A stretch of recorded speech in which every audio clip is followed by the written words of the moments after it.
might seem crazy what I'm about to say. Sunshine, she's here, you can take a break. Gusto nyo bang maging happy ang morning nyo? Tutok na sa mas pinaganda, mas pinasaya, at mas kagigiliwan yung morning show sa radyo, ang Happy Morning Show. Kasama ang ating happy host na si Miss Horizon Chaser. Dito lang sa DWBL 1242 kHz. Happy Morning Show. Dahil gusto namin, lagi kayo happy. Here come bad news, talking this and that.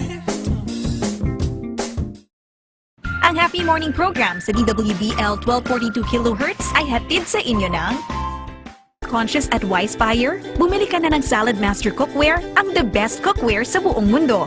Amazing na and healthy pa dahil sa 316 surgical stainless steel titanium cookware. For free healthy cooking presentation, magsadya sa naging #1 dealer ng Pilipinas at ang #5 elite dealer sa mundo, ang Healthcare Enterprises Maneja Inc.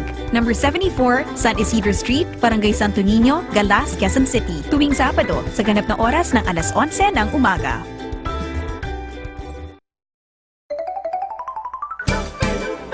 Here at Cafe Lupe, we'll share our drinks with you. Feast into our hardest sight that we prepare for you. You can wine and dine under the sun as music plays all night. Cafe Lupe, the way to your delight.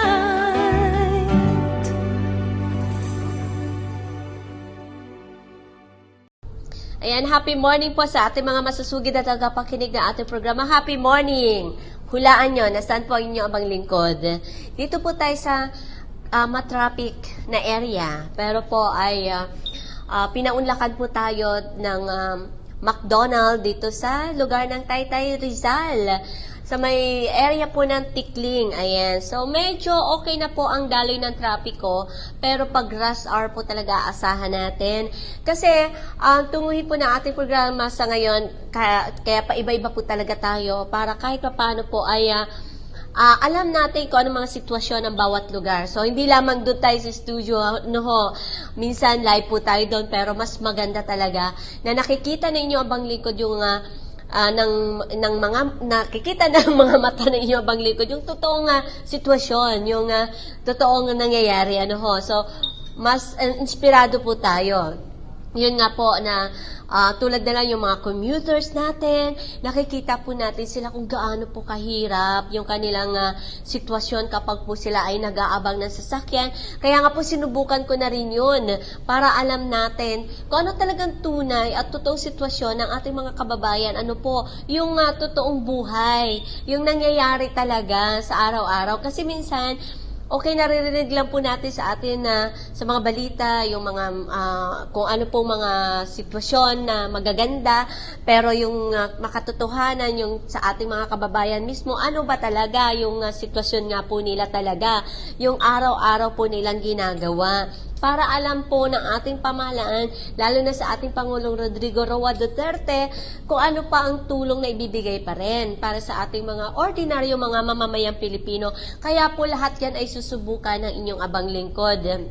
Ako po ay magta-tricycle, mag-jeep, magbabas, mag-FX, yung UB na tinatawag nila, kung ano talagang nararamdaman at totoong sitwasyon kung maginhawa nga ba ito ating mga commuters at ano rin po yung sitwasyon ng ating mga drivers para naman po ay matugunan itong simpleng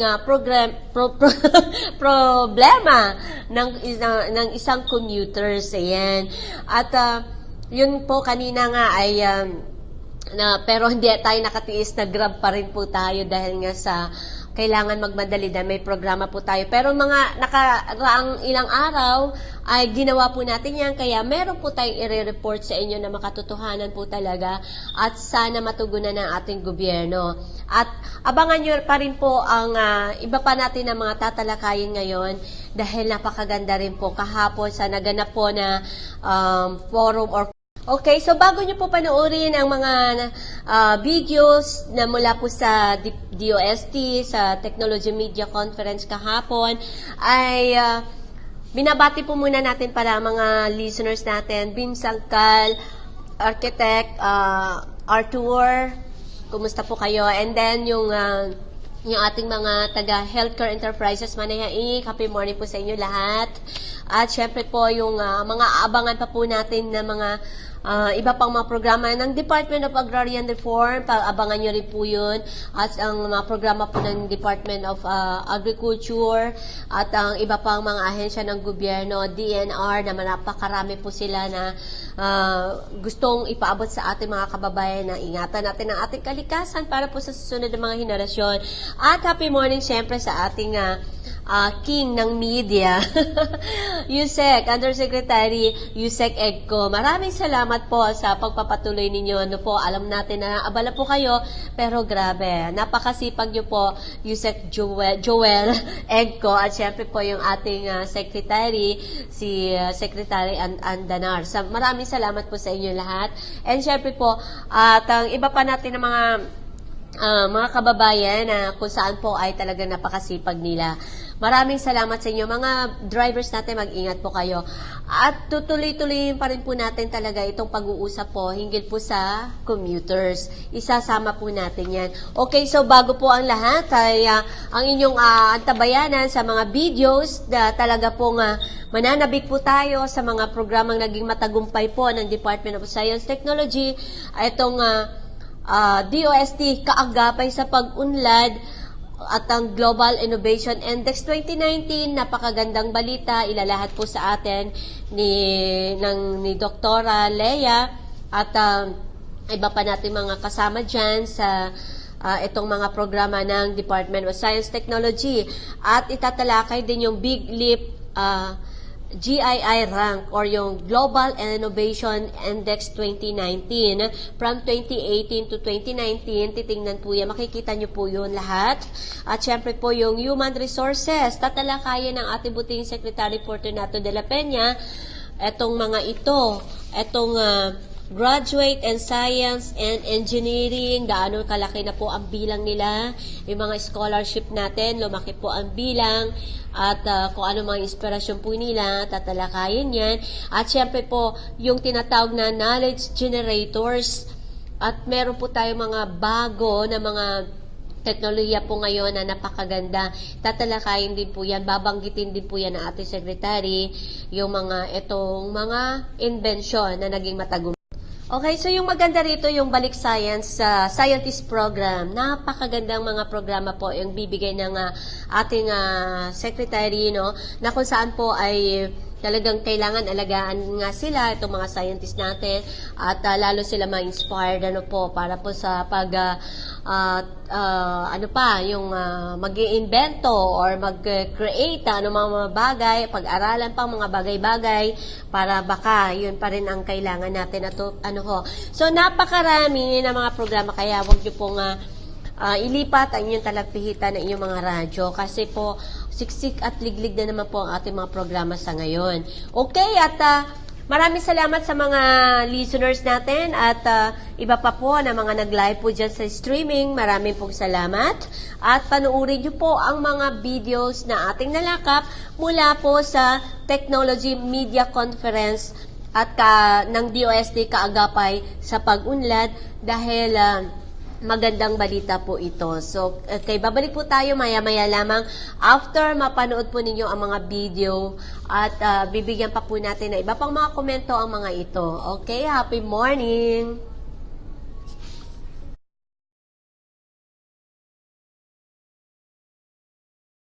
Happy morning po, Dr. Leia Buendia. So, ma'am, ano po ba yung ating programa sa ngayon dito sa DOST? Atong media ko natin sa ngayon, DOST kaagapay sa pag-unlad. Ano po bang programa meron po dito at ano pong ma-share natin sa ating mga kababayan? Salamat. Ang Tech Media Conference na to ay nag-aim para mai-disseminate na ano yung aming contribution doon sa Global Innovation Index for 2019. Kung malalaman ninyo na dati tayo ay 73 out of 129 na countries in terms of innovation index. So, yung innovation, yung ating mga nagagawa when it comes to technology, when it comes to science and technology and innovation. So, 73 yan. Itong 2019, nag-jump tayo out of 129 collaborate with academe and industry partners para yung results ng research ay magamit nila. And at the same time, sila kung may kailangan sila na kailangan i-research, papagawa nila sa amin. So, nagkaroon po ba kayo ng problema? Nahirapan po ba kayo? Or ano yung mas nakatulong ng gusto para po ito nga na makaangat tayo, paki-level tayo sa ibang bansa? Isang sistema lang yon, yung research and development. Ang isa pang sistema ay yung aming setup o yung Small Enterprise Technology Upgrading Program. Ito ay lahat ng region sa bansa ay tinutulungan namin yung mga small enterprises, yung micro, para umangat sila. Gagamit ang teknolohiya. So, halimbawa, kung noon ay manual na pinipiga mo yung mga, ngayon may mga makina na nagpe-press. So, pag may makina na papabilis ang trabaho, napapadami ang produkto, ang produce, so mas napapaunlad yung ating mga enterprises. So maraming programa na pwedeng nag-contribute doon sa global innovation. Gaano katagal, kahaba ng panahon para po talaga, eto na, nagtagumpay na nga po tayo dito sa... Nung 2018, 73 tayo. 2019, 54. 54 years. Diba? So, ganun yung jump. Ganun kalaki yung jump. So, sa tingin, while, of course, hindi naman madali talagang mag-research dahil it takes time. Opo. Pero, sa tingin ko, yung mga dating mga results ng research, unti-unting kakalat, unti-unting na-disseminate, unti-unting na-adapt through the program na set up. Congratulations po. Maraming salamat. Kayo ang tulay para ma-disseminate din namin. Sana po tuloy-tuloy pa rin. Sana. At patuloy pa rin talaga, no? Actually, hindi man tumitigil. Hindi titigil. Okay. Ang aim is to go yung higher. Last question po pala, anong pinaka-goal nyo na pa ngayon sa susunod na parang mas malampasan pa itong tagumpay na ito ng Global Index? Maraming gustong mangyari, no? But, Or ano pang need nyo na tulong? Baka kailangan pa. Well, actually, ang isa pa din na programa ay tinutulungan namin yung mga scholars ng mga science technology para mas dumami pa ang ating mga researchers na mag-research ng mga solusyon para sa mga problema sa ating bansa. So, ang mga example niyan ay yung train natin na ang nag-research niyan ay purely Filipino engineers. So tinurn over namin yung hybrid electric trains sa PNR at ngayon sana ay ma-adapt na totally yung ating mga teknolohiya na talagang gawa ng Pilipino. Pero po kayo mensahe sa ating mga kababayan yung hindi ganun ka-open sa technology, lalo na ngayon nung nagkaroon po kasi ng rally yata for the transportation, dahil parang po sila ngayon, parang natutunugan nila mga bagong technology sa mga bagong pasada, parang ganyan. So, mawawala yung mga dating mga sasakyan. So, may mensahe po tayo na parang hindi sila mabahala. Dapat hindi tayo matakot sa teknolohiya. Dapat we will embrace the technology to our benefit. At the end of the day, tao pa rin ang nagpapatakbo. No? Pero napapagaan yung lahat ng magiging trabaho mo if you have technology as a tool para sa ganito. So huwag matakot sa teknolohiya. Dapat gawin natin sa ating benepisyo. Salamat po, Dr. Leia Buendia. Thank you so much po. Thank you.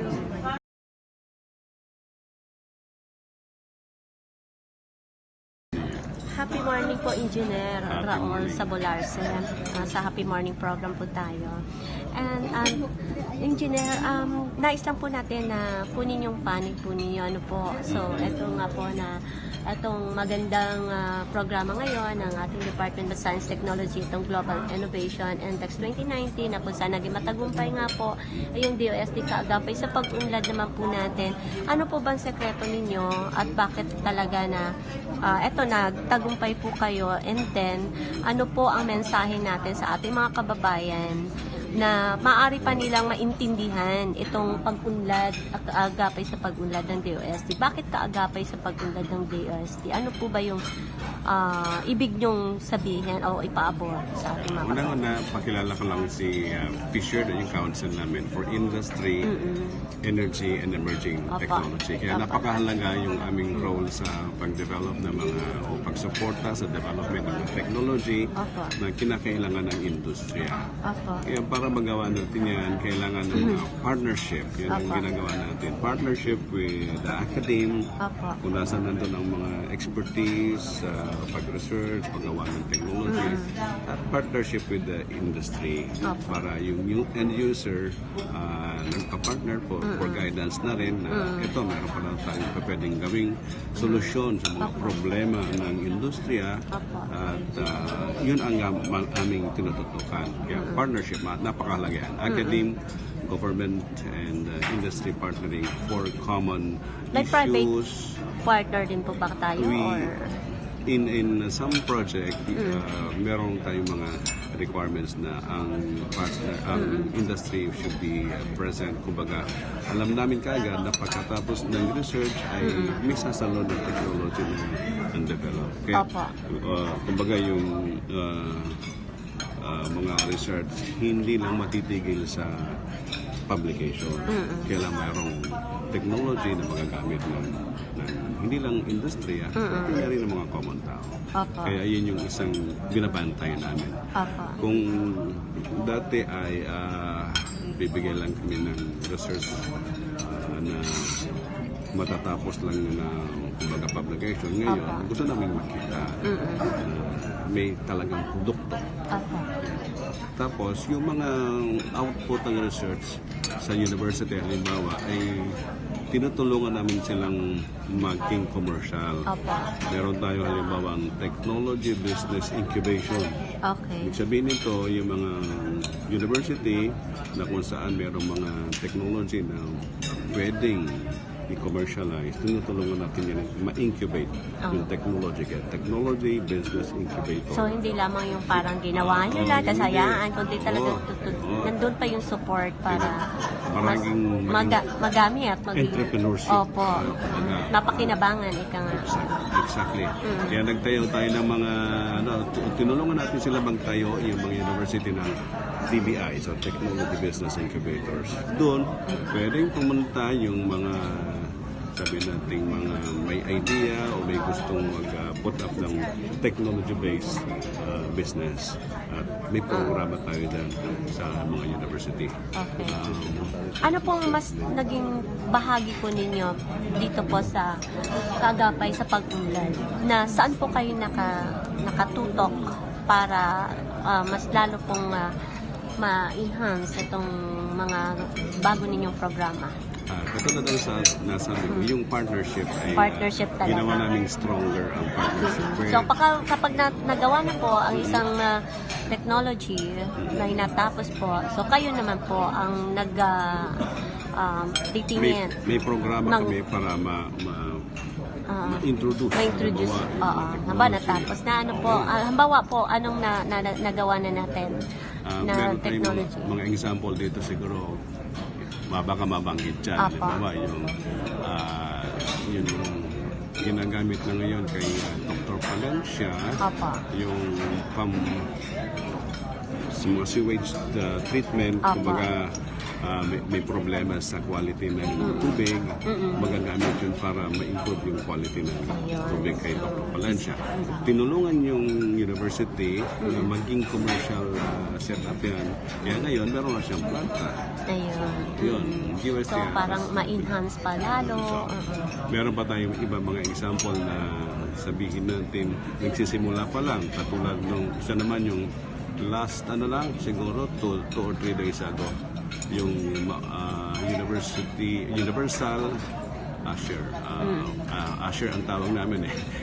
Anyway, ang idea doon para ma-monitor ang health condition ng isang building. Meron siya mga gadget doon na nilalagay para ma-capture yung mga data. Tuwing magkakaroon ng earthquake, makukuha yun at So yun po yung inaral ninyo po, Ayan, si Secretary. So yun po yung inaral ninyo na para po is lalong madala sa commercial market. So yun, pagkapag po meron po kaming naisip ang isang inventor natin or mga sino pa man po, kayo po palang dapat magtapos nun. Parang gano'n. Matutulungan namin. Para malalo po matutulungan namin siya. Ayan. Kasi meron tayong mga laboratory, meron tayong mga experts, at meron tayong mga business model na pwedeng tingnan kung applicable sa kanyang idea. Okay, marami po salamat sa iyo, Engineer Raul Sabularse. Ayan, sorry. Thank you so much po. Hanggang sa muli po. Thank you so much. Hopeful that we are on the right track towards developing our country and becoming a top innovator in this region.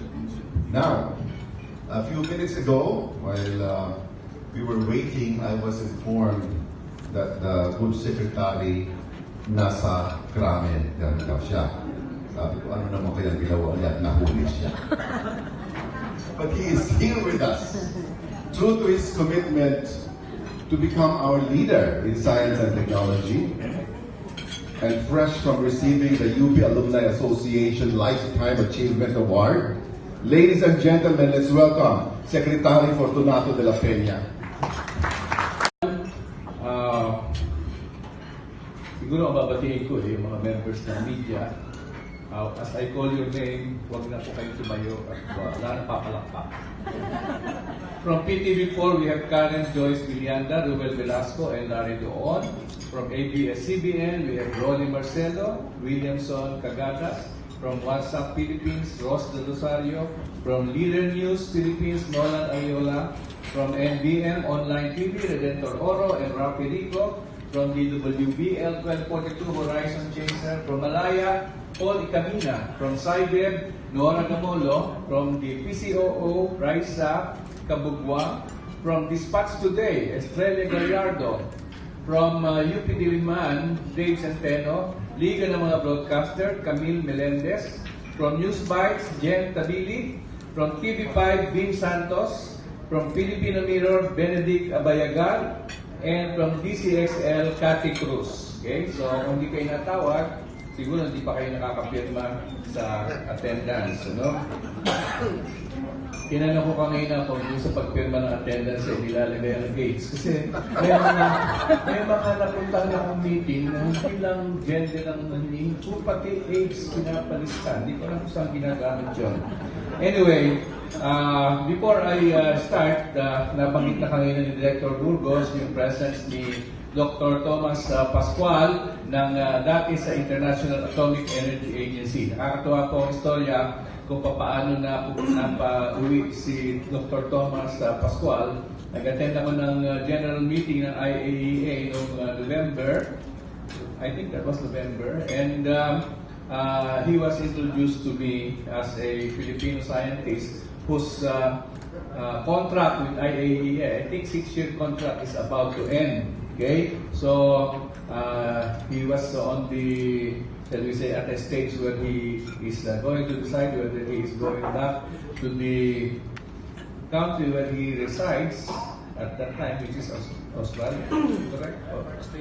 Australia, or something else. So I asked him to, why don't you try coming to the Philippines because we need your expertise in nuclear medicine. And so I think by March, he had already made a decision, and we were able to get the services of Dr. Tom Pascual in a very high priority area now, which is nuclear medicine. Now, you might be wondering why the usual faces are not around. Yusek Ibarra, the council directors, they are in a meeting in Bangkok. This is the so-called E-Asia meeting. This is one of the collaborative programs for research that is spearheaded by Japan. Okay, and the mechanics there is that it is actually a partnership research program, usually involving 2 or 3 countries that are interested in a common area of research, and they contribute resources to pursue that kind of research. So they are now there so that they can trash out the final list of projects where we will be involved in. Now, you might also probably be wondering, or you might observe a little later, that in the usual technology media conferences that we have, we focus on specific technologies or problem areas. I remember we talked about the marine environment, we talked about food safety, we talked about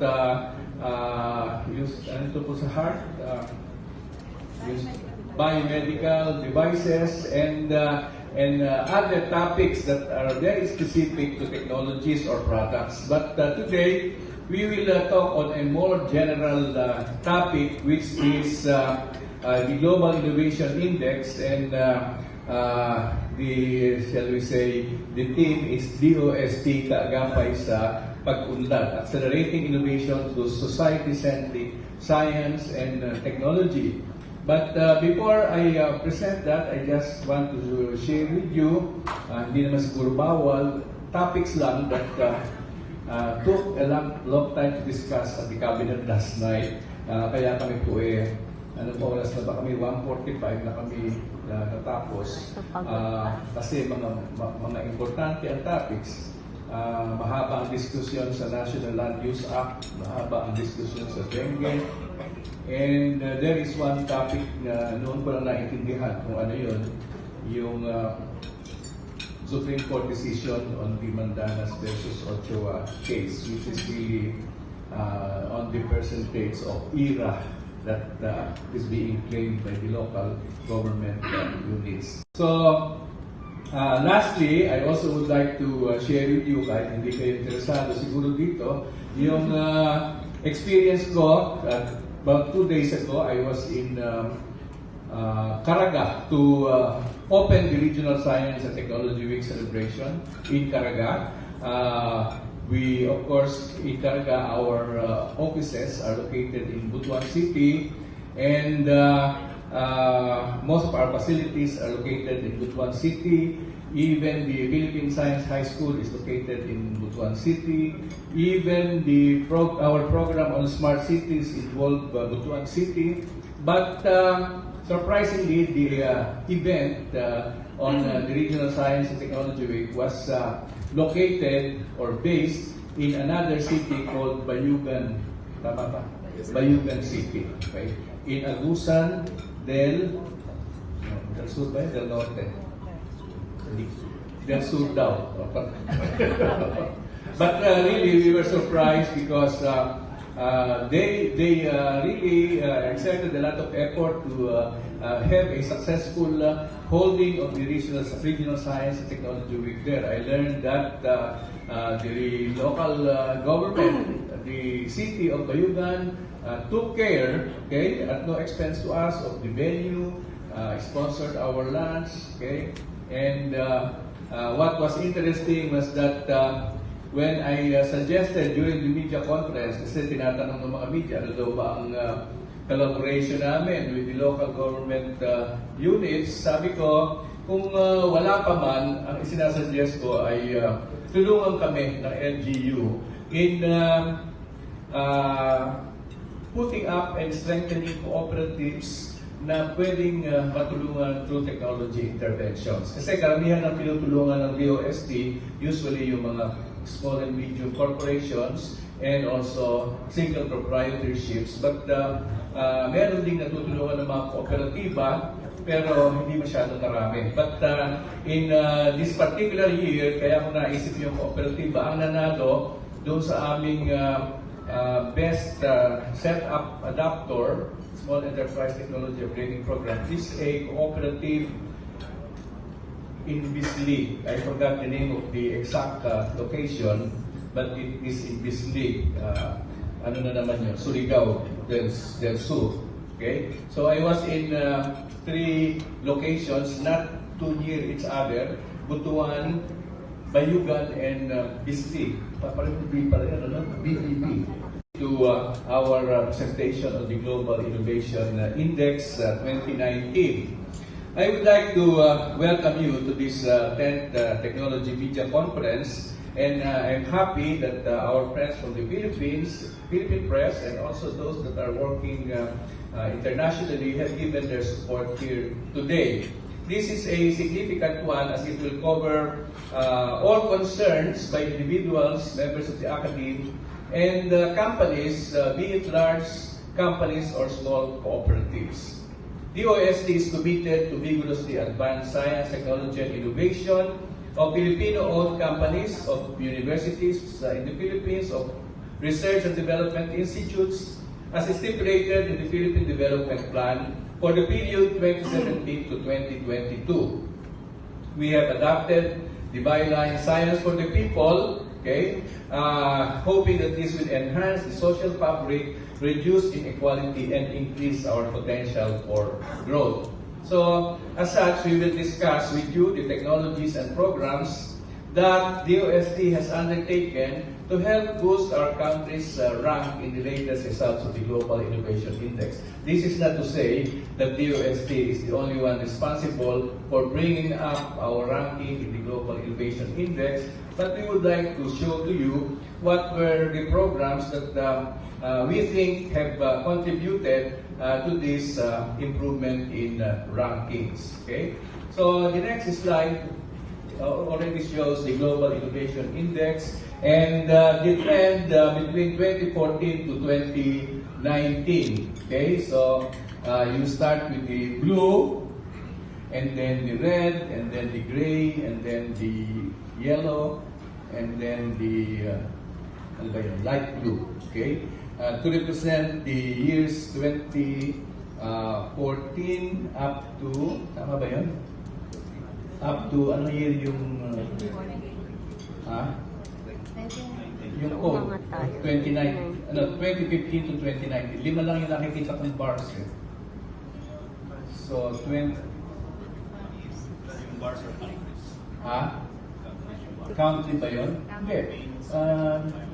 Yung country hiwa-hiwalay. Philippines, Vietnam, Thailand, Indonesia, India, and so yung bars in a country represent the years. Okay? The latest of which, as shown in the case of the wala dyan yung yung 2019 pa. Actually, the bars dito sa last June 2019. Kaya pala, binibilang ko, dapat ay 6 na bars kasi 2014 to 2019. So you can see the behavior or the trend, okay, in the rankings, okay, until we suddenly hit 2019, okay, where we now have a rank of, ano ba yun, 52? 54 ba yun? Oo. Pang-apat tayo. 54, yung dark blue. Okay. Nalilito ko sa ano ng kulay. So, 54 ito, pero doon sa 2018, saan yun? 73. India yung tinutulong ninyo. Ayun sa unang-unang Philippines, yun. Yun, 73. Yan, okay. So, the ranking, okay. Ang napansin ko, yung location nung taon ay hindi pareho. So, dito yung rank 73, nandun sa rightmost side. Dito naman sa bago, sa 2019, nasa leftmost side.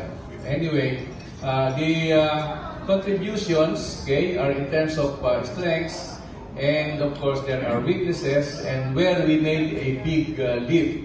So it says there in the strengths, where you have the red prints, the graduates in science and engineering, we made a very, very high ranking there. and also in terms of research talent. So these are related to human resources, okay? And there are others na hindi pa ganun kataas, like the so-called trade, competition, and market scale. The firms offering formal training, this is training to improve innovations. The high and medium high-tech manufacturers, this is specifically on the export side, and the ICT series services, okay, exports. On the weakness side, we see the sad rankings. The ease of starting a business is ranked 119 out of 129. The expenditure on education is number 112 out of 129. The gross expenditures on R&D, this is one of the input indicators, is 98 out of 129. The pupil to teacher ratio, 96. And then the tertiary inbound mobility is 108. Ito yung mga papunta rito mga experts, okay? Hindi yung palabas. Now, lastly, I also would like to share with you, kahit hindi kayo interesado siguro dito, yung experience ko. About 2 days ago, I was in Caraga to open the Regional Science and Technology Week celebration in Caraga. We, of course, in Caraga, our offices are located in Butuan City, and most of our facilities are located in Butuan City. Even the Philippine Science High School is located in Butuan City. Even our program on smart cities involved Butuan City. But surprisingly, the event on the Regional Science and Technology Week was located or based in another city called Bayugan. Tama ba? Bayugan City. Okay? In Agusan del Sur ba? Del Norte. Del Sur daw. But really, we were surprised because they really exerted a lot of effort to have a successful holding of the Regional Science and Technology Week there. I learned that the local government, the city of Bayugan, took care, okay, at no expense to us, of the venue, sponsored our lunch, okay, and what was interesting was that when I suggested during the media conference, kasi tinatanong ng mga media, ano daw ba ang collaboration namin with the local government units, sabi ko, kung wala pa man, ang isinasuggest ko ay tulungan kami ng LGU in putting up and strengthening cooperatives na pwedeng matulungan through technology interventions. Kasi karamihan ng pinutulungan ng DOST, usually yung mga small and medium corporations and also single proprietorships. But meron ding natutulungan ng mga kooperatiba, pero hindi masyadong karami. But in this particular year, kaya ko naisip yung kooperatiba, ang nanalo doon sa aming best setup adapter, Small Enterprise Technology Upgrading Program, is a cooperative in Bisli. I forgot the name of the exact location, but it is in Bisli. Ano na naman yun? Surigao del Sur. Okay? So I was in 3 locations, not too near each other. Butuan, Bayugan, and Bisli. BEP. To our presentation of the Global Innovation Index 2019. I would like to welcome you to this 10th Technology Media Conference, and I'm happy that our friends from the Philippines, Philippine press, and also those that are working internationally have given their support here today. This is a significant one as it will cover all concerns by individuals, members of the academy, and companies, be it large companies or small cooperatives. DOST is committed to vigorously advance science, technology, and innovation of Filipino-owned companies, of universities in the Philippines, of research and development institutes, as stipulated in the Philippine Development Plan for the period 2017 to 2022. We have adopted the byline Science for the People, okay, hoping that this will enhance the social fabric, reduce inequality, and increase our potential for growth. So, as such, we will discuss with you the technologies and programs that DOST has undertaken to help boost our country's rank in the latest results of the Global Innovation Index. This is not to say that DOST is the only one responsible for bringing up our ranking in the Global Innovation Index, but we would like to show to you what were the programs that we think have contributed to this improvement in rankings. Okay, so the next slide already shows the Global Innovation Index and the trend between 2014 to 2019. Okay, so you start with the blue, and then the red, and then the gray, and then the yellow, and then the light blue. Okay, to represent the years 2014 up to, tama ba yun? Up to ano year yung yung 2015 to 2019. 5 lang yung nakikita kong bars eh. So 20 bars are countries. Country ba yun? Hindi.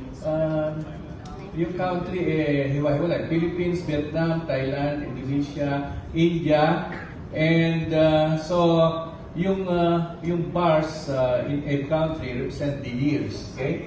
The latest of which, as shown in the case of the, wala dyan yung yung 2019 pa. Actually, the bars, ito sa last June 2019. Kaya pala, binibilang ko, dapat kay 6 na bars kasi 2014 to 2019. So you can see the behavior or the trend, okay, in the rankings, okay, until we suddenly hit 2019, okay, where we now have a rank of, ano ba yun, 52? 54 ba yun? Oo. Pang-apat tayo. 54, yung dark blue. Okay. Nalilito ko sa ano ng kulay. So 54 ito, pero dun sa 2018, saan yun? 73.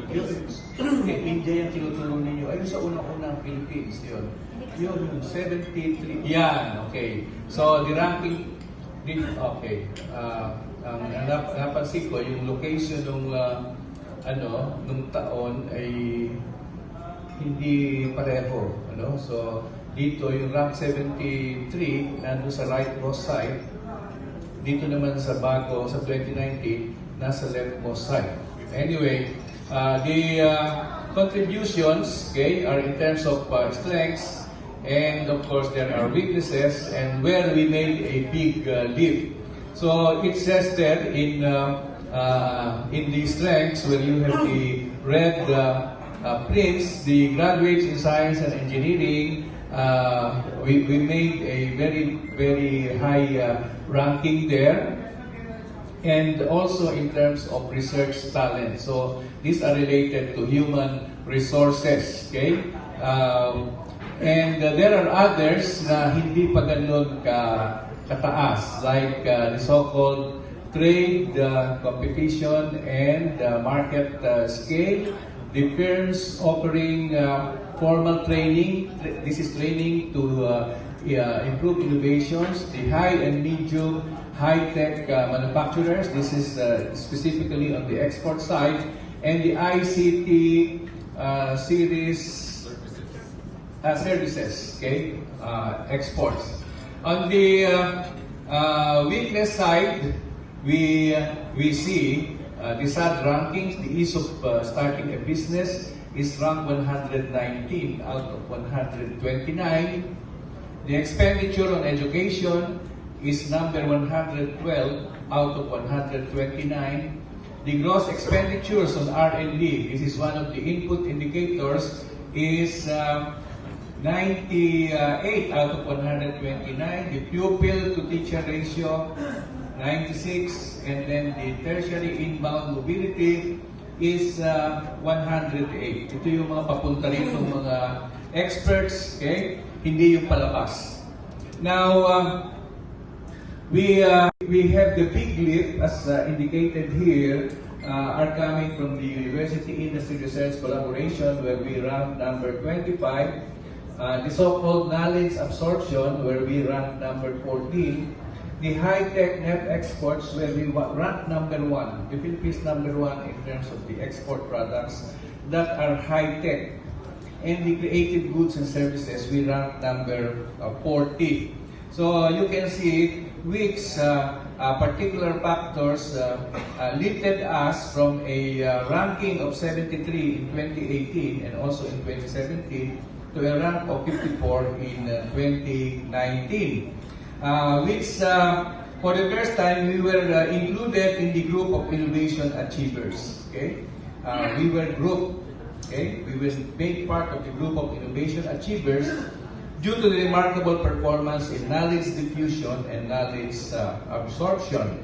So it is worth noting that the Philippines is scored above average in almost all innovation dimensions, and we would like to believe that our various S&T contributions at DOST has contributed to this improvement, okay, particularly our inclusive innovation strategy, okay, which started way back in 2007 when DOST spearheaded the formulation of the Philippine Innovation Strategy, okay, and named it Philippine Innovation Strategy. That was 2007.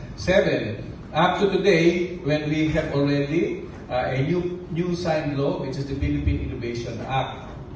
Now, in between, we had, of course, the Technology Transfer Act of 2009, which I think also provided a lot of stimulus to innovation because it encouraged our researchers to come up with outputs, okay, where economic benefits will go to them mostly. And then we have the Balik Scientist Act of 2018, and now together with the Philippine Innovation Act, we have the Philippine Space Agency Act. Now let me go to the big leaps in GII ranks. Something that is really related to human resource development, and we can see that our rank, okay, in human resources as an innovation pillar are all high, particularly the graduates in science and engineering, okay, number 18, and in terms of research talent, number 6. Okay, this is remember, this is out of 129 countries, and I would like to think that our massive programs for scholarships in science, technology, engineering, and math have contributed to this big leap in graduates in science and engineering. Imagine we are taking in at the moment 9,000 new scholars, okay, just for the baccalaureate programs, and the others are coming in at the MS and PhD level. So, in terms of university ranking, of course, this is really a matter which will attribute to our higher education institution sectors. The ranking is 51, which is, of course, still above the mean. Now, our ranking in business sophistication is, ano ba yun? Hindi ranking yun. This is the other business sophistication. Can we ito yung sinaside kong figures kanina regarding the graduates in science and engineering, okay? And as far as okay, The figures are there. Ayan na yung details ng business sophistication, which is the other innovation pillar. Kasi yung first innovation pillar is human resource, the second is business sophistication, and later on we will take a look at the third pillar, which is knowledge and technology outputs. And we can see here that in terms of business sophistication, our rank in university-industry collaboration is number 25, okay? In our 129 countries, high-tech imports, okay? Imports ito, okay? Which is number 5. Nirarank din pala nila kung ano yung ini-import natin. No? Ibig sabihin, kung ang ini-import natin pagkain lang at basic commodities, hindi siya high-tech. No? But these are high-tech imports which are, I suppose, being used to produce high-tech outputs or exports. Now, the firms that are offering training for their own employees, which contribute also to innovation, is considered to be part of business sophistication, and we rank number 9 there. And as we move on, we take a look at the other innovation pillar, which is knowledge and technology outputs.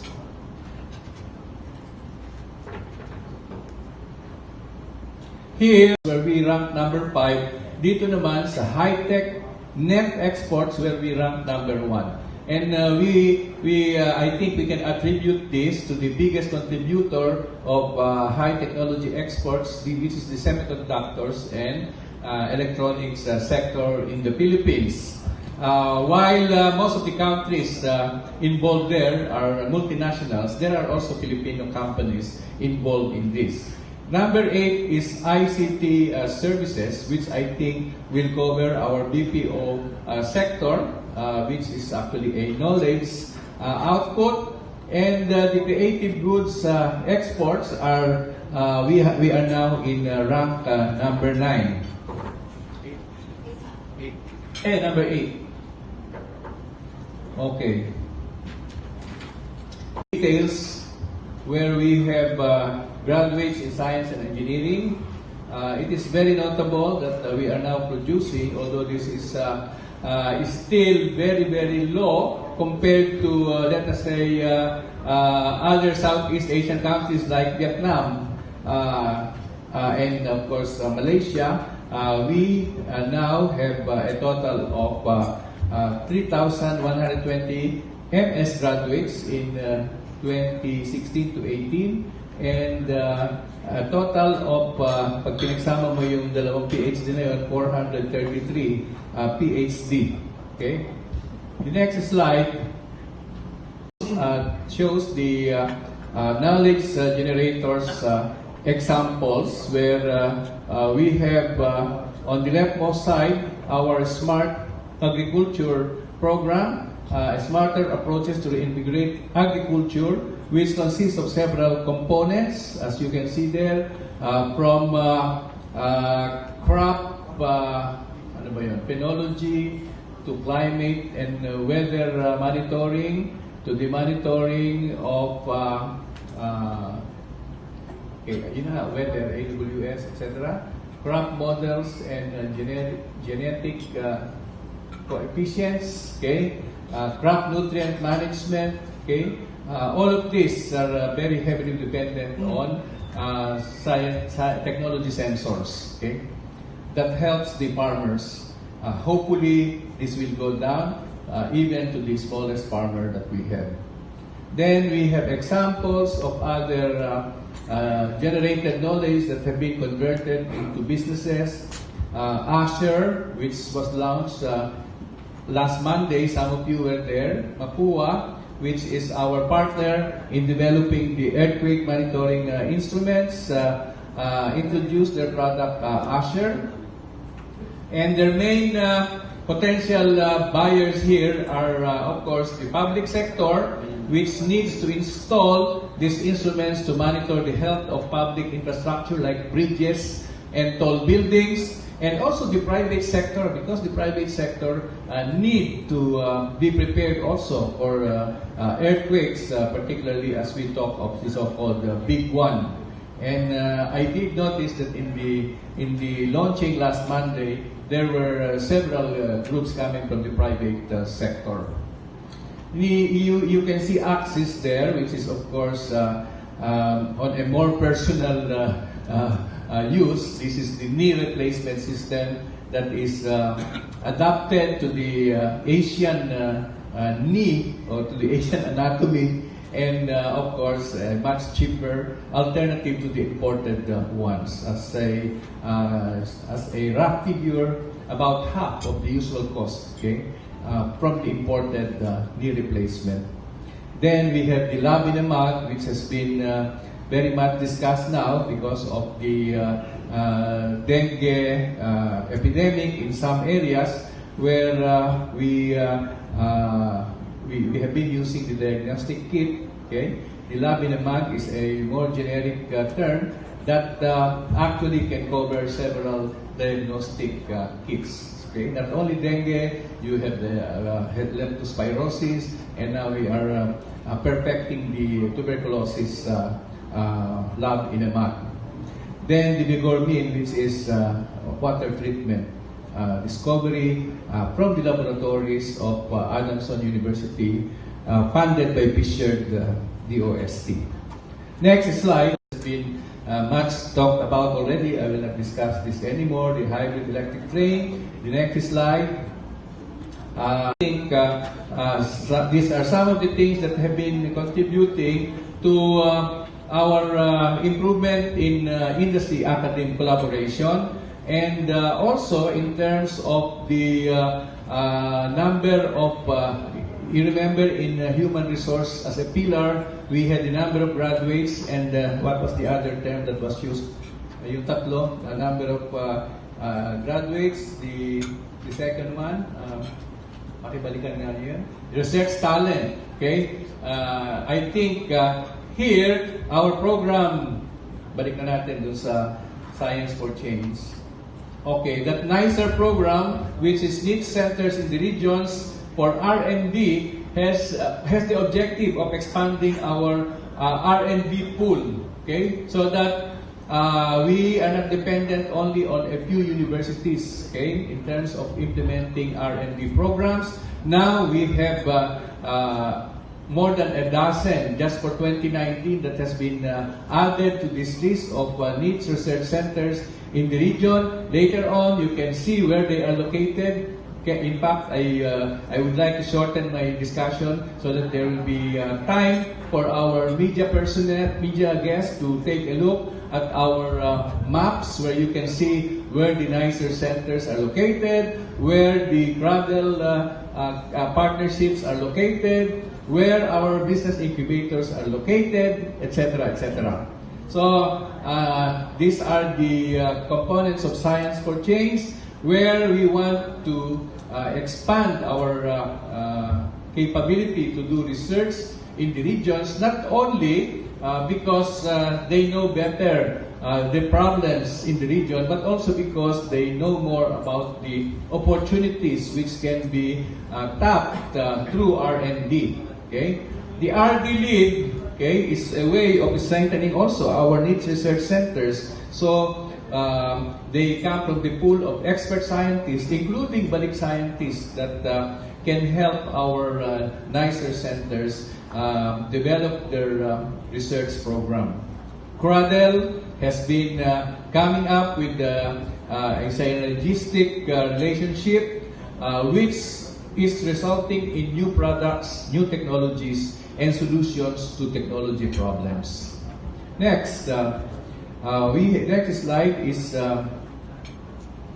okay. So I mentioned earlier that there were major pieces of legislation that has helped us, and one of them actually was the Technology Transfer Act. I still remember that very vividly because I was deeply involved, as well as the people here, like Director Sabular said. We were all involved in Technology Transfer Act, which became law in 2009 and which was put into effect in 2010. And the Technology Transfer Act, among other things, encourages our researchers to be more productive in terms of innovations, because the ownership okay, of the technology or the intellectual property that will be generated will not go to the DOST, it will go to the research institution that did the research, okay? And therefore, the economic benefits will go to them also. No more share for the funding institution, unlike before, when the funding institution got 1/2 of the economic benefits. Now, it's 100% going into the implementer of the research and divided between the institution and the researchers. Okay? So now we are already, we have started to distribute royalty payments to our researchers. They may not be big amounts, but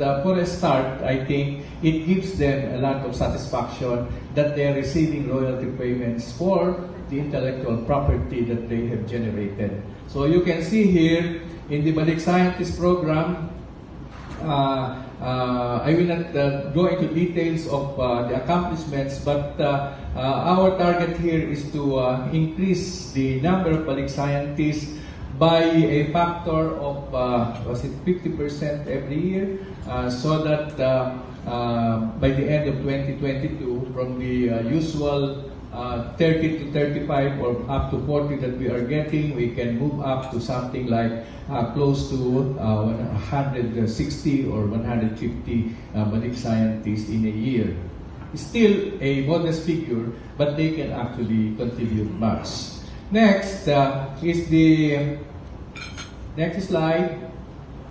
Recent, of course, among the pieces of legislation from bill to a law is the Philippine Space Act, where we had a separate, I think, presentation on this, particularly when we inaugurated the Ulysses project, which is the university laboratory for space, for small satellites and space engineering at the University of the Philippines. So, passed into law, not more than 1 month ago, August 8, ano naman ngayon? September 5, okay? Wala pang 1 month. Kaya lang hindi siya under the OST. Siya ay under the Office of the President, okay? And there is a Space Council that will govern it, policy-wise, chaired by the President of the Philippines with 2 vice chairs, namely the Secretary of DOST and the Secretary of the Department of National Defense. So you can see there our people at work, okay, and the different areas where the law, okay, will actually focus on, or the agency will focus on, focusing on national security, on hazard management, on space R&D, on space industry capacity building, on education, and on international cooperation. Next slide. Going back to the innovation pillars, where we have got our industry-academic collaboration has already moved on from the initial 4 projects in 2018. There are now 18 approved projects. This is to create a synergistic relationship between academia and industry with the goal of integrating Philippine research and development. As I have said many times before, we have 2 groups very eager to do research, the academe, the professors, for example, and the industry, okay? The academe, the professors are very eager to do R&D because, number 1, it is now part, okay, of their university functions, not only to teach, but also to do research and extension work. Number 2, because they want, okay, to be recognized through their publications and the intellectual properties that they will own, and ultimately, of course, that will bring them up to either to be promoted, or some of them can even launch their own startup technology companies. But now, we bring them closer to industry, because industry wants to do research to solve their problems, to discover new products and new technologies. For example, one of the favorite topics in the collaboration is how to make use of the potential out of the waste products that are discarded in the manufacture of goods, where there is still value that can be obtained. No? So, for example, you talk of pineapple. Okay, you get the pineapple slices. Okay, that are canned and exported, but there is so much material still that remains where you can extract new products. Okay, just as an example, and here we have disbursed a total of 87 million. Okay, we justify that because the knowledge that is discovered anyway, okay, is still owned by the public. I mean, although there is of course the first preference for the partner, but ultimately this will become additional knowledge that can be shared. Next is confined to the so-called IT type of incubating companies. We have also agricultural startups that are incubated in some universities. I think there are 12 universities that are focusing on agri-based startups. Then the next slide have been recently established, okay, which brings us to a higher level in terms of the so-called modern or emerging technologies. Okay? Tinatandaan ko yung initials niyan, usually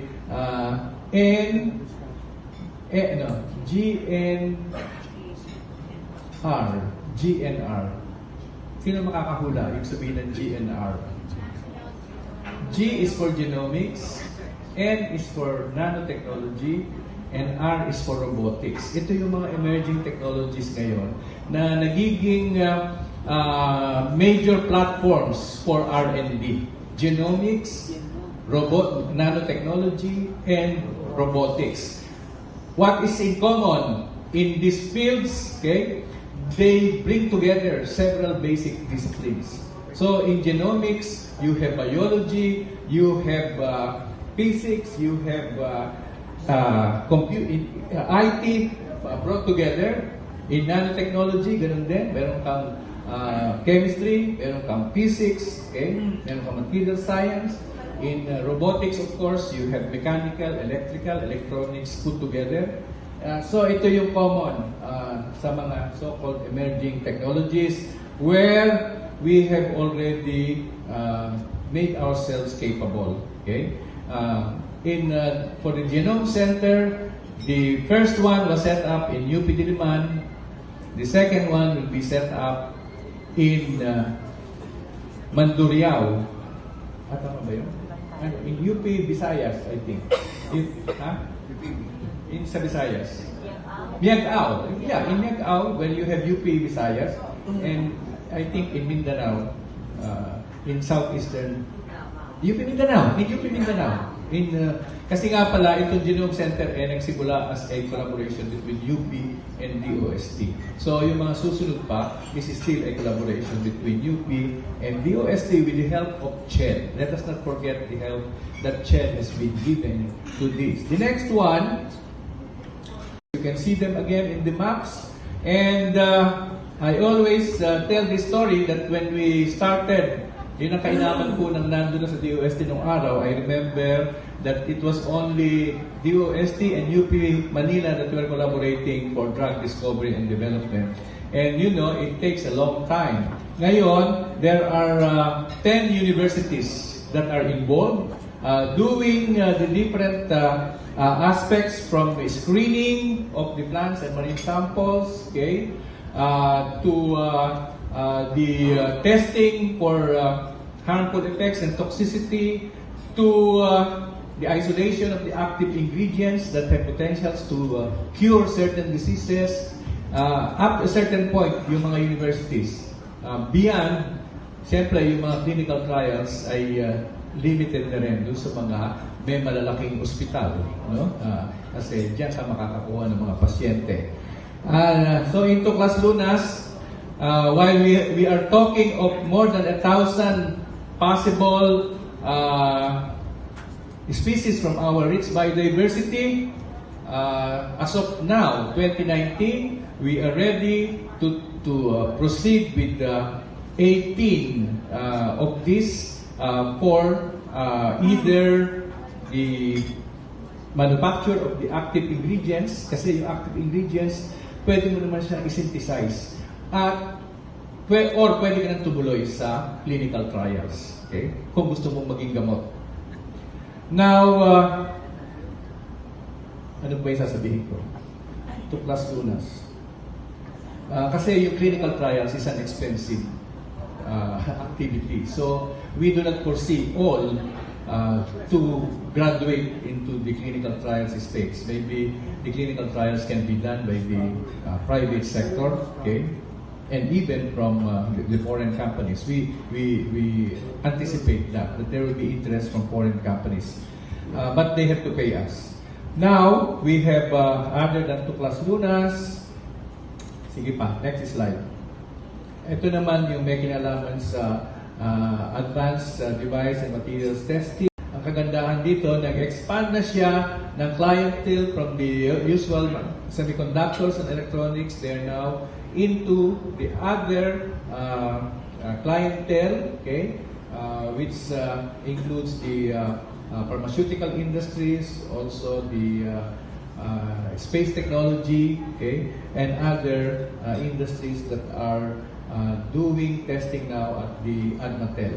Next, ito naman yung development of new products. This will richly enhance our innovation capacity. Kasi dito, welcome ang mga researchers, welcome ang mga small entrepreneurs, welcome ang estudyante, ang mga teachers na gustong magkutingting at mag-develop ng consumer products and electronics. Yan ang facilities na nandiyan, the printed circuit board prototyping and fabrication facility. So hindi ka na mamumroblema kung saan ka magpapagawa ng printed circuit board, EMC and other test facility. Raul, ano mga EMC? Electromagnetic compatibility, and of course the product prototyping laboratory itself, okay, where you assemble the components and come up with a working consumer product. Next, we have the Food Innovation Centers. Ito medyo luma na sa inyo to kasi sinimulan yan as early as 5 years ago.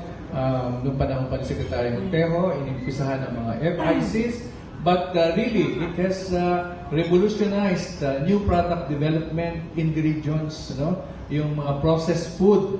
So that in a matter of, halimbawa dito, in 2018 alone, there were 2,000, almost 3,000 new product concepts that were generated, resulting in more than 400 new products that were developed, with 70 intellectual properties filed, and 1,618 customers served. Mostly, these are our SMEs. Pupunta sila doon, naiisip nila yung produkto, paano ba gagawin ito, tutulungan sila doon.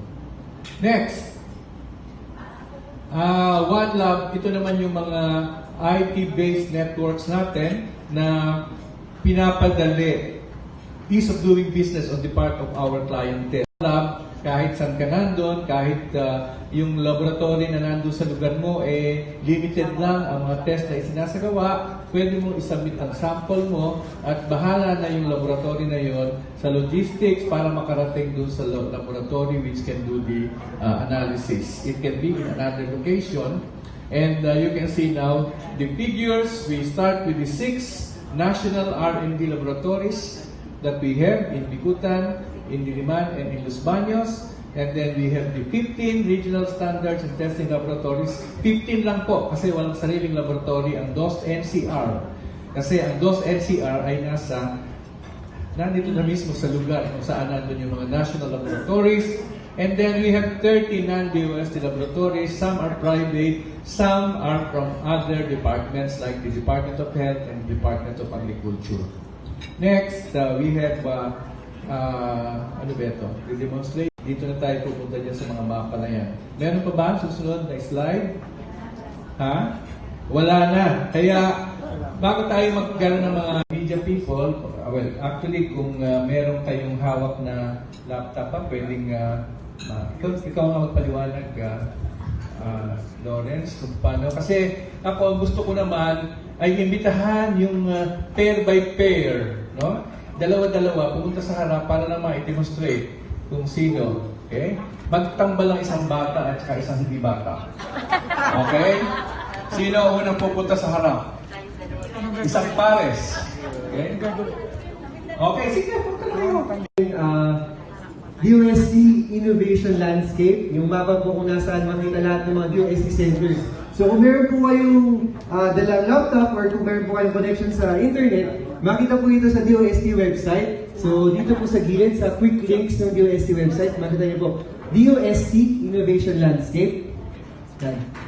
Pwede niyo pong i-click yan, tapos i-redirect niyo po kayo dun sa landing page ng mapa natin ng DOST. So nandiyan po nakalagay lahat ng mga sentro na tinayo ng DOST para tumulong sa innovation ng bansa. So, for example, gusto kong makita kung nasaan yung mga business incubators natin. So, i-click ko lang po na iba. Kung nasaan ang balik scientist natin, kung nasaan yung mga nicer centers natin, balik na tayo. So, para sa mga BSPs po, lalabas po dyan yung mga BSP. Tapos, i-click nyo po. Kunyari ako ay nasa isang region. So, pwede ko i-click. Kunyari, sa Holy Angel University sa Pampanga. So, ito si Engineer Leo Almasan. Nandoon siya para tumulong sa Holy Angel mag-develop ng mga research and development projects nila. So, for example, nakaklik sa'yo ngayon yung balik scientist? Yes, sir. Okay. O, sige. For example, sa TBI naman, Yeah, turuan mo yung dalawang nasa uyak na yun. click niya po yung TBI. Tapos kunyari, gusto ko, since yung negosyo or yung startup ko, malapit kunyari sa Manila, so pupunta ako sa Manila or sa location of interest ko. Tapos i-click ko yung TBI sa Manila. And then papakita niya sa University of Santo Tomas, ito yung tawag sa TBI. So, Tomasino Center TBI. Papakita niya kung ano yung mga banner programs nila. So for example dito, Rehabilitation Engineering. So kung yung startup ko malapit sa ganung klase ng negosyo, dito ako mag-house. For example naman, kung medyo iba pa yung center ng business ko, punta ako sa AIM, Dado Banatao Incubator. So ayun naman, makita yung ibang TBIs na pwede akong mag-locate. Kaya mo pumindot si Kati. Ma'am. Ito, One Lab. So One Labs as ito po. Okay. So, taga-QC ako. Opo. Tapos, So, saan po ay pinakamalapit na One Lab Center? So, yung One Lab po is a network ng mga laboratories ng DOST. So, for example, meron akong kailangan testing, kahit na wala siya dito sa Manila, ipapadala siya dun sa ibang testing sites through One Lab. So, for example, meron lang siya somewhere sa Visayas, yung testing na yun. So, yung One Lab na yung mag-aasikaso for that testing. Okay? So, dito, for example, sa Region 4A, sa Calabarzon, pwede yung dalhin dyan yung samples nyo. So, kahit hindi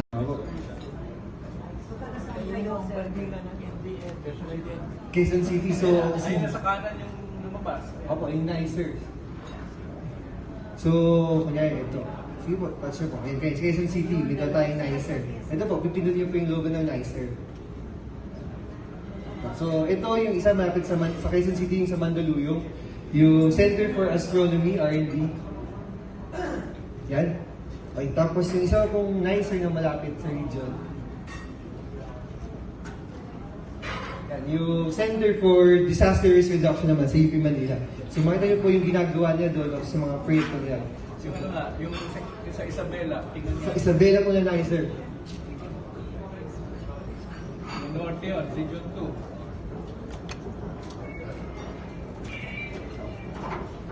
Yan sir, freshwater fishery sa Isabela. Po. Citrus ang lumabas. Ayun, fresh water. yung halal lang. Yung halal sa laboratory yun. Opo.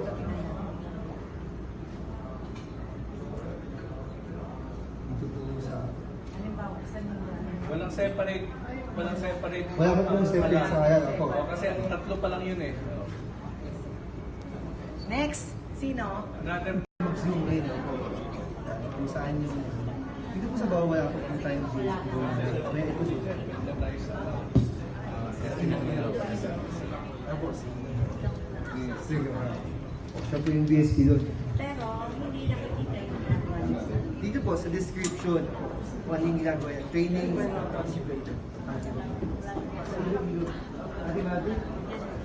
Sa Senate.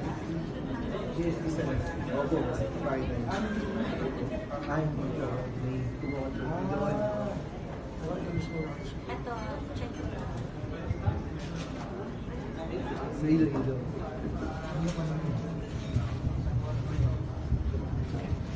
Ito po sa Iloilo. University of San Luis Iloilo. Opo. Dito po, naka-describe po kung ano yan. Yung actual po, sa development stage. Opo. Thank you po. Done because out from MT Malunggay IST, we're also able to develop new products like coconut flour, salted egg chicks, and then we have Ota, which is also Malunggay. So that's how we develop because we are able to have more income. We are now able to have an R&D budget so that we will be able to have more products. We're able to meet somebody who is into exporting. So what happened was that he liked it so much that he started to export to the US. So we expanded not only in US but also here in the Philippines. So right now we are locally distributed by Docs, Robinsons, Landers, SNR, and also with our sellers and distributors nationwide.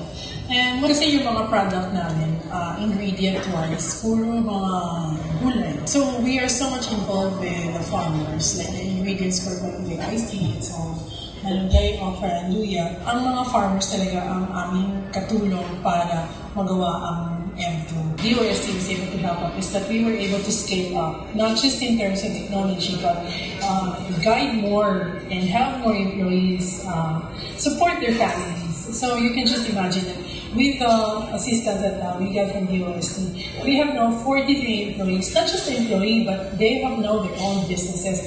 They have their own sari-sari store, they have now a motorbike, so they're farmers, they're able to buy their own facilities and equipment in their own farm, and with that, we have already cascaded the economy. The economy of scale na coming from us is now rippling down to them. To the people behind the USC program, we are very honored and thankful that you have given us this opportunity to be who we are and where we are going. Because where we are going, we are very sure that you are always there ahead of us. Thank you. Today we have 440 employees distributing in 1,000 outlets here and abroad. The UST helped us in opening opportunities to expand our market. The UST assisted us with financials, enabling us to purchase a 1.5 million machinery.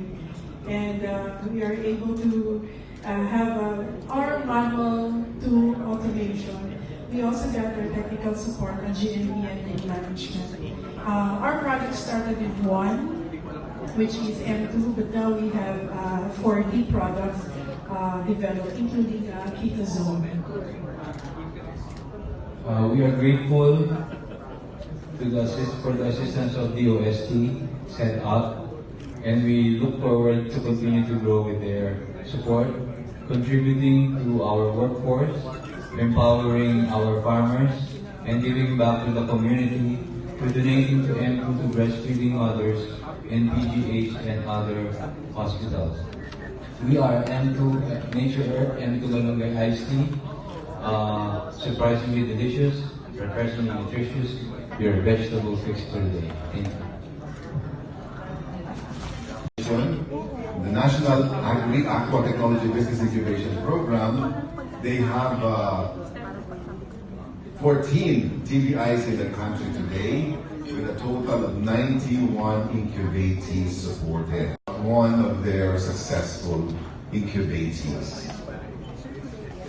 Heavily involved sa national programs on golden sheep sa small dominance as the former president of the National Federation. Yung farm ko is in Tarlac City. We secured the permits locally to engage in commercial goat breeding and meat goat production.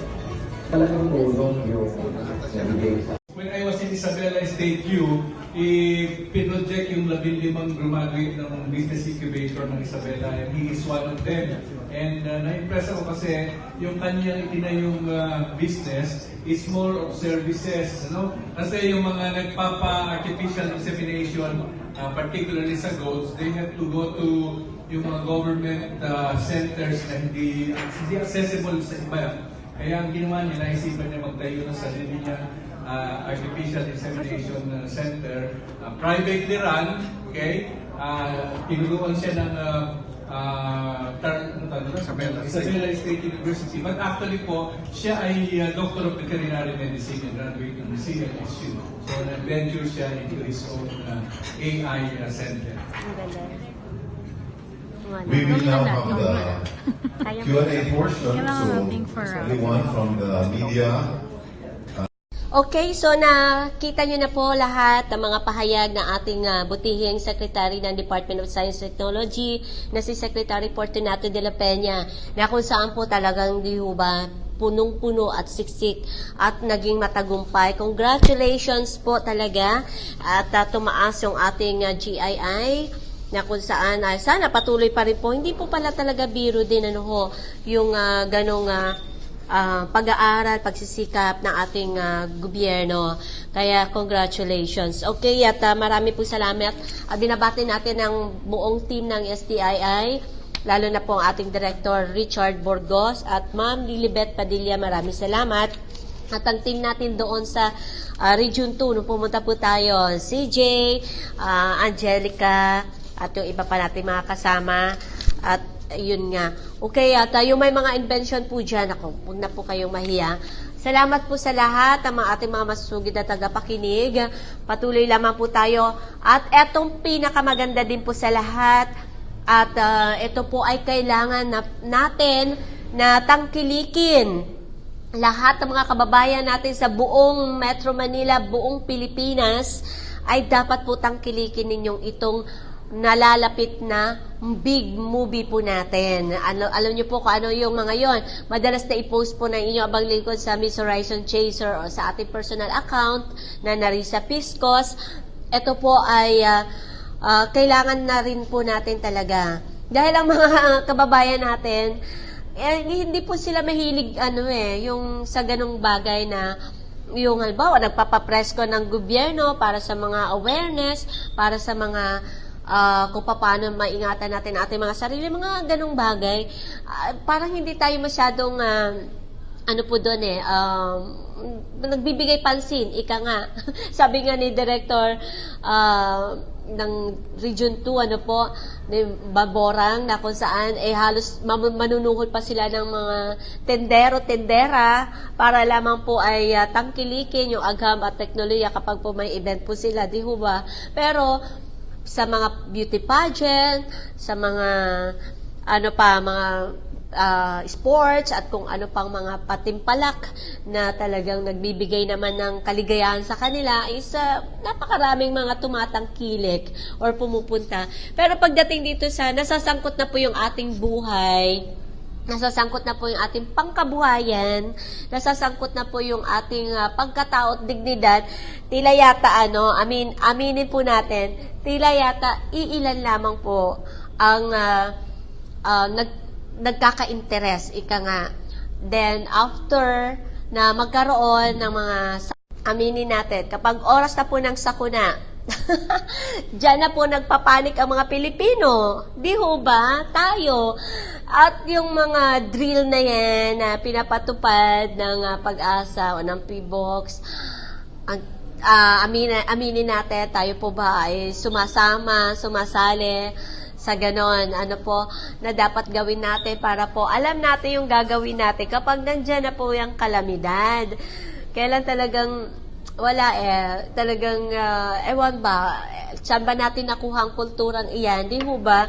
Kaya, eto yung ginawa ng grupo ng Active Media Productions, yung itong producer natin na si J.R. Rosales, na napaka-creative na tao. Ano po, ang utak nito lumilipad din. Pero ang maganda sa kanya kasi, nilalagyan niya ng advocacy din.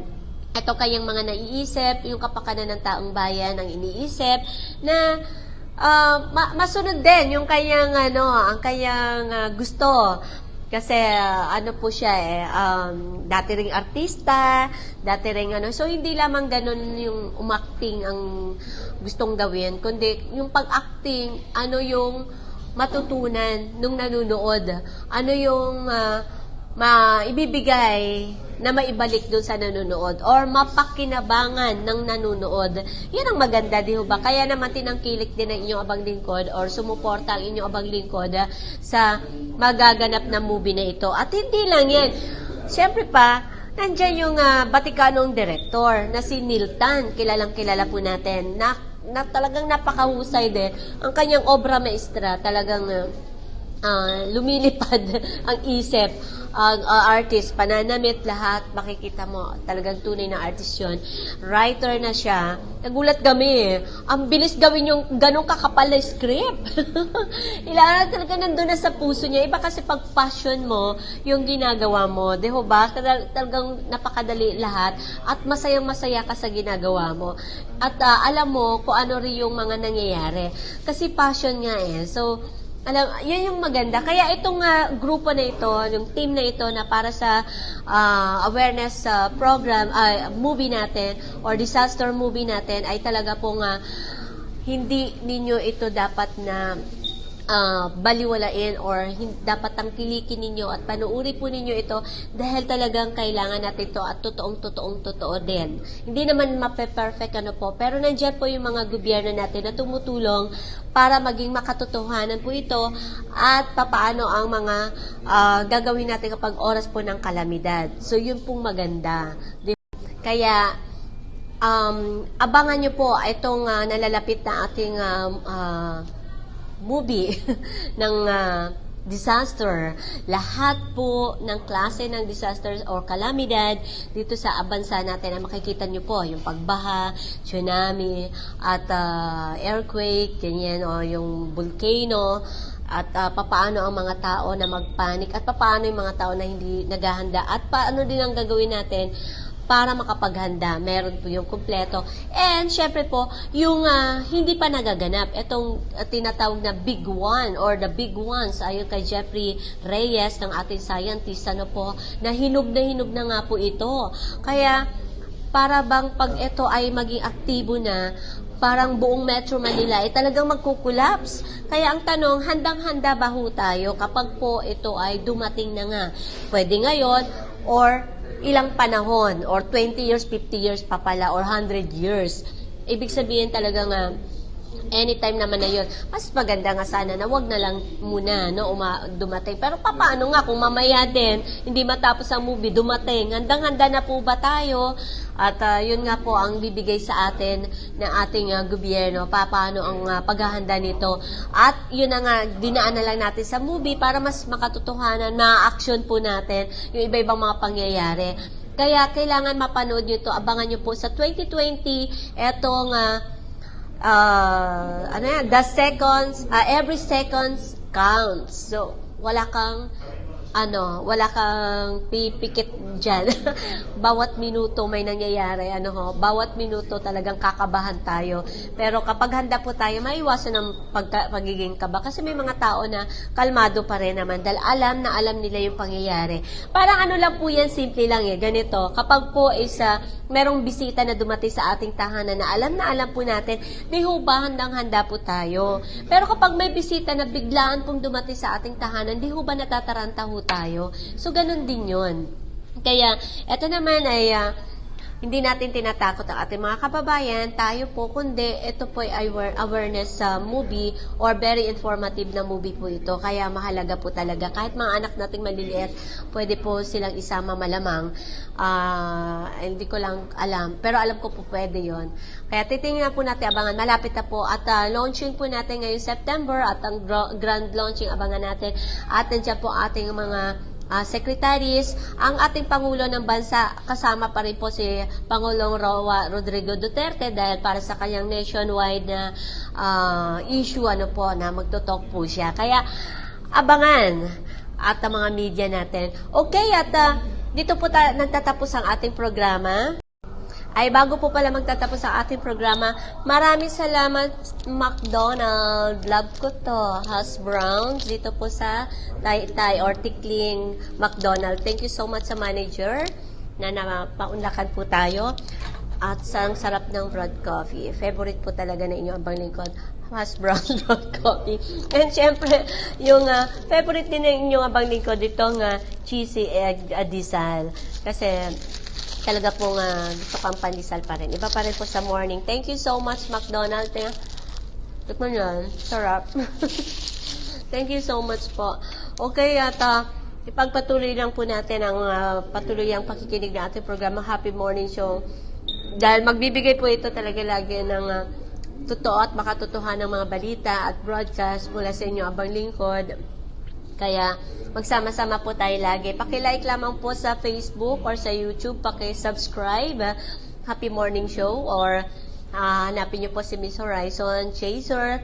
At lagi po tayong magbibigay po ng magagandang impormasyon yan na gamit natin sa pang-araw-araw na ating buhay at para po tayo ay umunlad. Personality, material na bagay at kung ano pa man ng klase ng pag-unlad. Tandaan, lahat na masisipag ay dapat umunlad. Okay, so pag-ibig lamang ang susi ng kapayapaan sa mundo. Bye, we love you all.